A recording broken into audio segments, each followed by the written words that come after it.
He walked like the law didn't apply to him, because for years it didn't. Officer Derek Malone wasn't just a cop in the town of Ridgeway. He was the cop. Everyone knew his name. Everyone knew his face. And more importantly, everyone knew what he could do if you crossed him. He patrolled the streets like a king overseeing his territory. Head high, chest out, sunglasses on even when the sun had long gone down. He had the look of someone untouchable because, for the better part of 12 years, that's exactly what he was. Malone didn't protect Ridgeway. He controlled it. He wasn't the officer who helped old ladies across the street or showed up with empathy during domestic calls. No, Malone operated with a different kind of energy, one that made people nervous the second they saw those red and blue lights in their rearview mirror. Got a cracked tail light? That's a ticket. Spoke back when he raised his voice? That's resisting. Question his decision? You'd better hope your boss doesn't get a call about some unrelated tip the next day. The badge. The locals had a name for him. Not Officer Malone. Not Derek. Just the badge. Not because he stood for justice, but because his badge was a weapon. He used it to intimidate, to bend rules, and to remind everyone that he could ruin your day, your week, or even your life. And no one seemed to be able to stop him. Over the years, whispers grew into rumors, and rumors into quiet truths. People talked in hushed tones at barbershops and diners. Stories circulated of tickets issued for cars that weren't even parked illegally, of drivers being pulled over for imaginary lane violations, of teenagers threatened for simply hanging out after dark. But when people tried to complain, their voices were lost in the system. Paperwork vanished. Phone calls were never returned. Court dates got postponed, and the few brave enough to testify against Malone quickly found themselves dealing with even more trouble than before. Protected by power. You see, Officer Malone wasn't just a rogue cop. He was protected. The chief of police, an old family friend, the town's lead prosecutor, played golf with Malone's father every other weekend. And the judges? Let's just say most of them owed favors or feared backlash. Malone understood the game. He played it well. Every action was calculated. Every threat hidden beneath just enough professional language to seem legal on paper, but terrifying in reality. He wore the badge not as a symbol of service, but as a license to dominate. And for 12 long years, Ridgeway suffered. People adjusted their routines to avoid him. Some changed their routes home. Others just moved away. And those who stayed, they kept their heads down and their mouths shut. Because in Ridgeway, silence was survival. The untouchable. If anyone dared to challenge him, they were met with a cold, familiar smirk. The one that said, "You can try, but you won't win." And that's the thing. No one ever did. The few who attempted lawsuits lost quickly. Evidence went missing. Witnesses backed out. And Malone, always smug, walked out of courtrooms with his chin up and that same slow, confident strut. People joked he was bulletproof. But Officer Malone had a weakness, one he didn't see coming. Because when you rule by fear for too long, eventually someone fearless shows up. And in this case, that someone wasn't just fearless. He was trained, prepared, and dangerous in all the right ways. Malone had bullied dozens before, but this time, he chose the wrong man. It started like every other one of Malone's power plays. A random truck, parked on a quiet street near Ridgeway's courthouse, caught his eye. Technically, it was within a legal parking zone, but Malone didn't care. He scribbled a ticket anyway. No big deal, right? Just another ticket. Just another citizen who'd grumble, pay the fine, and disappear. But this truck didn't belong to just anyone. It belonged to Jack Turner, a quiet, clean-cut man who had moved to Ridgeway less than a year ago. He didn't draw attention to himself. He kept to his routines, didn't cause trouble. But what Malone didn't know, what no one knew, was that Jack Turner wasn't just some random newcomer. He was a retired Marine Corps captain, a decorated combat veteran, a former intelligence analyst, a man trained to assess threats, read people, and respond with cold, calculated precision. Oh, and one more thing. He had a law degree. The first mistake. When Jack saw the ticket, he didn't get angry. He didn't storm into the station or shout in frustration. He simply walked over to the posted sign near the curb, took a photo of it with his phone, and smiled. Then, he checked the Ridgeway Municipal Code online. Just as he thought, his parking had been perfectly legal. The violation Malone had written? Completely bogus. Still, he gave Malone the benefit of the doubt. Maybe it was just a mistake. A misread zone. Happens, right? But Malone wasn't finished. The second strike. 2 days later, another ticket. This time, Jack's truck was allegedly blocking a fire hydrant. Except, there was no hydrant. Just more asphalt and a patch of weeds. Jack checked his dash cam footage. There it was Malone, standing by the front of the truck, grinning as he wrote the citation. Now it was clear. This wasn't coincidence. It was targeting. The pressure mounts. The next week, Jack received a noise complaint. Then a citation for excessive window tint. A few days after that, a warning for loitering, even though he was just walking his dog by the river. Malone was tightening the screws. It was the same playbook he'd used for years. Wear people down, frustrate them, make them feel powerless. Most would cave, pay the fines, move away, go silent. But Jack wasn't most people. He had faced war zones, negotiated under pressure, survived worse than anything Officer Malone could throw at him. And this time, Jack decided enough was enough. The calm before the fight. Jack didn't react publicly. He didn't post angry rants online or go shouting through town. No, he started gathering. He requested body cam footage through the Freedom of Information Act. He took photos of the exact parking spots, measured distances, noted timestamps. He even began knocking on doors, calmly, respectfully, asking if any neighbors had ever experienced questionable interactions with Officer Malone.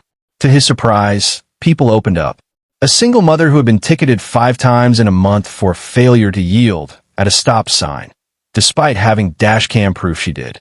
An elderly man who said Malone threatened to tow his car and leave him stranded if he asked for a supervisor again. A teen who had been fined for reckless riding on a bicycle. Jack recorded every story, collected every statement, cataloged each ticket number and report. And as he pieced it together, a pattern emerged. A years-long trail of abuse. Jack had all the training, all the evidence, and now all the motive. What Malone thought was just another game of intimidation was actually the start of his downfall. Because for the first time in his career, he didn't just pick on a victim. He picked a veteran trained for war. And now, the battlefield was the courtroom. Some people fight with fists. Jack fought with facts. Officer Malone had no idea what was coming. To him, Jack Turner was just another troublemaker with a chip on his shoulder. Another man who'd eventually get tired, give up, and move on. But while Malone slept easy, Jack was busy building a war plan. And he wasn't doing it emotionally. He wasn't fueled by anger. He was methodical, quiet, and deadly calm, just like he'd been trained to be during missions that required more brains than bullets. Because Jack understood something Malone didn't. Power built on fear collapses the second someone stops being afraid. Operation Justice. Jack's first move was precision. He filed multiple Freedom of Information Act, FOIA, requests. Not just for his tickets, but for every complaint filed against Malone in the last 10 years. The results? Shocking. Over 30 citizen complaints. Most labeled resolved without any follow-up. Several involving nearly identical claims. Bogus citations, intimidation, racial profiling, and abuse of authority. Jack organized every file, every report, every timestamp into a massive case folder. He didn't stop there. He began recording his own interactions. His dash cam, body mic, and phone voice memos logged every encounter with Malone. He even installed a motion-triggered camera on his dashboard that uploaded directly to the cloud. There would be no deleting this evidence. And every time Malone left another citation under Jack's windshield wiper, Jack smiled a little more. Because every ticket, every lie, was another brick in the wall of proof. The town begins to whisper. Word began to spread. People saw Jack at the courthouse more often. Sometimes with papers, sometimes speaking to clerks, sometimes just sitting quietly, observing. They started asking questions. What's that new guy doing with all those files? You think he's finally going after Malone? God, I hope he does. For the first time in years, hope crept back into Ridgeway. Even some officers, ones who'd long stayed silent, began to leak small things. timetables, footage logs, off-the-record conversations. They couldn't say it aloud, but deep down, they were rooting for Jack. No fear, no flinching. Malone, meanwhile, began to notice the shift. People weren't backing away from him as quickly. Some stared back when he glared. A few even recorded him openly with their phones. And Jack? Jack walked with the same quiet confidence every day, never flinching, never raising his voice, never backing down. Malone confronted him once in a grocery store parking lot, asked him if he had a problem. Jack just looked him in the eyes and said, "No problem at all. You'll hear from me soon. No threats. No drama. Just a promise." Setting the legal trap. By now, Jack had assembled a 40-page complaint. Detailed, cited, cross-referenced. It included evidence of false citations, witness testimony, inconsistencies in Malone's official reports, public records of citizens coerced into silence, video and photo proof of legal parking zones, body cam footage showing Malone contradicting his own written statements. He didn't submit it yet, not until he was sure everything was airtight. Jack even hired a private investigator to do a deep dive into Malone's financial records and connections, uncovering some very questionable side deals with local tow companies. By the end of it all, Jack had done what no one in Ridgeway had dared to try. He built an airtight legal case against the most feared man in town. Now, all that was left was to walk into the courtroom and flip the entire power structure of Ridgeway upside down. Malone expected another easy win. Instead, he walked into a legal ambush. The courtroom was quiet, almost too quiet, the kind of silence that settles just before a storm breaks. A few locals filled the benches, murmuring to each other. A reporter from the Ridgeway Gazette sat near the back, scribbling in her notepad. No one knew exactly what this case was about, just that Officer Malone was involved, and so was that new guy, Jack Turner. Malone walked in first, confident as always, clean-shaven, uniform crisp, sunglasses in hand. He gave a slight nod to the judge, someone he'd shared more than a few handshakes with in the past. Then Jack walked in. No uniform, no entourage, just a calm, deliberate presence. Dressed in a simple gray suit, his folder tucked under his arm, his eyes scanning the room like he was already calculating every possible outcome. To the judge, it looked like a simple case. Jack was contesting several citations issued by Malone. Nothing unusual until Jack began to speak. Turning the tide, Jack didn't raise his voice. He didn't point fingers. He simply laid out the facts. "Your Honor," he began, "this is not about a parking ticket. It's about a pattern of abuse and misconduct by a public official, one that spans over a decade." You could hear a pin drop. He started with the body cam footage. Malone claiming Jack's truck was in front of a fire hydrant, but the video clearly showed no hydrant anywhere in sight. He followed with high-resolution photos taken seconds after the citation. Then he presented the municipal code that proved Malone misquoted the parking law. Malone shifted in his seat. Then came the real blow. Jack handed the judge a thick file, 40 pages of evidence, signed complaints, video links, witness statements, even comparison reports showing how Malone disproportionately targeted certain residents, often without legal cause.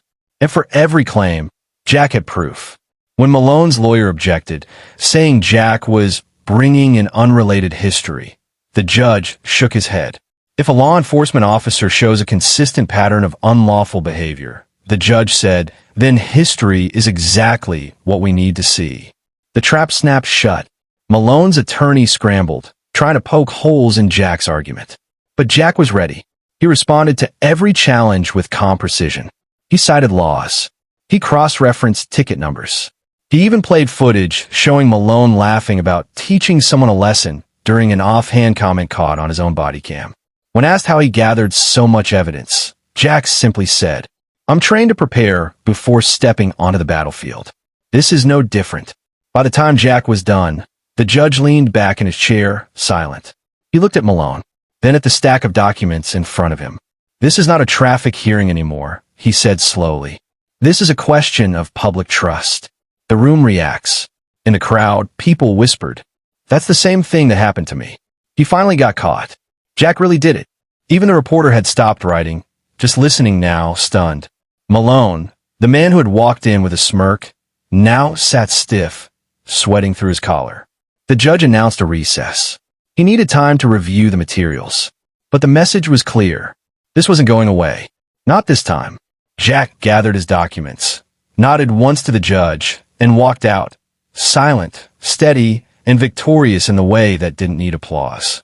For Malone, the courtroom was usually a stage where he called the shots.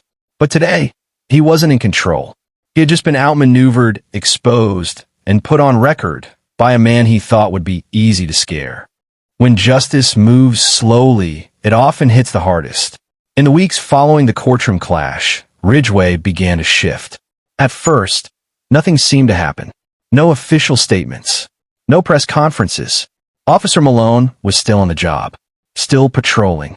Still trying to act like he was untouchable. But behind closed doors, the storm Jack Turner had started was growing stronger by the hour. The walls close in. The judge's chambers had become a war room. Jack's 40-page evidence folder was now under legal review, not just for the parking citations, but for possible criminal charges. The county's Internal Affairs Division had opened an official investigation. They subpoenaed Malone's ticket logs, interviewed former victims, compared years of data. They also found something else Jack had hinted at in his courtroom presentation: Malone's suspicious financial ties to a local towing company. Dozens of vehicles he had ticketed were towed by the same business, owned by his cousin. The numbers didn't lie. The financial kickbacks were subtle, but traceable. And now, so was the corruption. When the badge breaks. Then, finally, the moment Ridgway had waited over a decade to witness. Officer Derek Malone was placed on administrative leave. The news hit like an earthquake. The Gazette ran the headline in bold: "Officer under fire. Misconduct investigation rocks Ridgway PD." People who had been afraid to speak suddenly found their voices. Complaints that were once buried came rushing back to the surface. One woman cried in front of the courthouse steps, saying, "I thought no one would ever believe me, but that man, Jack, he gave us all a chance." It was as if someone had lifted a weight off the town's shoulders. Jack's final move. Jack didn't celebrate. He didn't gloat. He simply kept showing up, at town halls, at community meetings, quietly encouraging others to speak up and share their stories. He even offered to represent a few of Malone's past victims pro bono, helping them reopen their dismissed cases. And in a powerful full-circle moment, Jack filed a civil rights lawsuit, not just against Malone, but against the Ridgway Police Department for allowing the abuse to go unchecked for years. It sent shockwaves through the county. Suddenly, the chief who once protected Malone was called in to testify. The judges who ignored complaints were questioned. The entire system was being held accountable. The badge falls. 6 months later, the final gavel dropped. Malone was formally charged with misconduct, abuse of authority, and obstruction of justice. He lost his badge, his pension, his protection. In a town where he once ruled through fear, he now walked through crowds with his head down, avoiding eye contact with people he used to intimidate. The same people were no longer afraid. Because of Jack Turner, Ridgway rises again. Today, Ridgway feels different. New officers have joined the force, ones who wear the badge the way it was meant to be worn. There's transparency, oversight, and most importantly, trust. And Jack, he's still there. Not as a soldier, not even as a lawyer, just a man who saw injustice and did something about it. When asked why he stayed, he gave a simple answer: because no one else should ever feel powerless in their own town.